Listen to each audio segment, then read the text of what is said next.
রাজ্যে আবারও জেলবন্দি। কোথাকার ঘটনা এবার আপনাদেরকে ডিটেলে জানাই। ভিন রাজ্যে কাজে কি 7 মাস জেলবন্দি।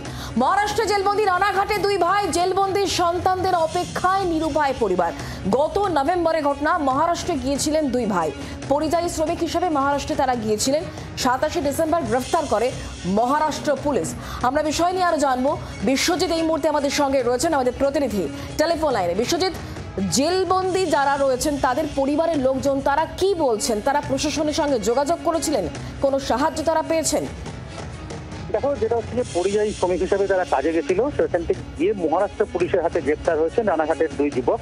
প্রায় 7 মাস ধরে তারা জেলবন্দি রয়েছেন এবং তারা হতদরিদ্র একটা পরিবার, তার বাবা মা তারা প্রতীক্ষায় দিন গুনছে। নদীয়ার রানাঘাট থানার মাঠপাড়ার বাসিন্দা দুই ভাই তারা গেছিলেন এখান থেকে। তারা মতুয়া সম্প্রদায়ের মানুষ এবং তারা গেছিলেন যে মহারাষ্ট্রে সেন্টারিং এ কাজ করতে। সেখানে কাজ করতে গিয়ে তারা বাংলা ভাষায় কথা বলবার অপরাধে তাদেরকে গত 7 মাস আগে তাদেরকে গ্রেফতার করে এবং পরিবারের অন্ন যোগানোর জন্য তার এই দুই ভাই ছিল তাদের পরিবারের একমাত্র সম্বল। কিন্তু সেখান থেকে যে ছেলে দীর্ঘদিন ধরে জেল কাটছেন এবং সেই আতঙ্কে তারা এখানকার যারা পরিবার রয়েছেন, ইতিমধ্যেই মহারাষ্ট্রের থানায় পুলিশ সেখানে তার বাড়িতে আসে এবং আসবার পরই বিষয়টা নজরে আসে। নজরে আসবার পর প্রশাসনের বিভিন্ন দরজায় তারা দরবার করেছে, কিন্তু এখনো পর্যন্ত ছেলে বাড়ি ফিরে না আসায় উৎকণ্ঠায় দিন গুনছেন এখানকার ওই দুই পরিবার। ধন্যবাদ বিশ্বজিৎ।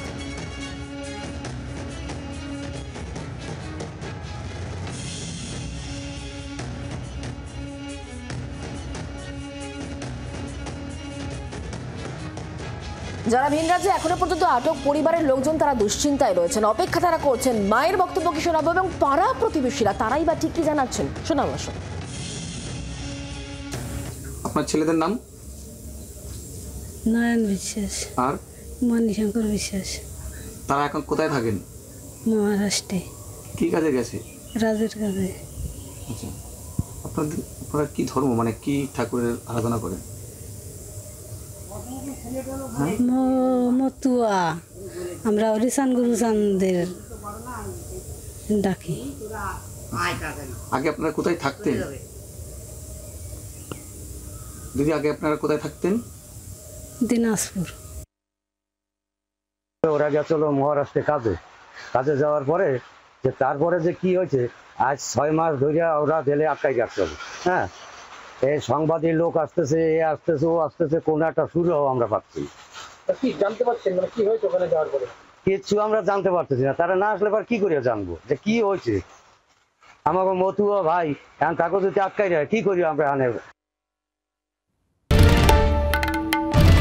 বাংলার আওয়াজ, বাঙালির আবেগ, জি 24 ঘন্টা।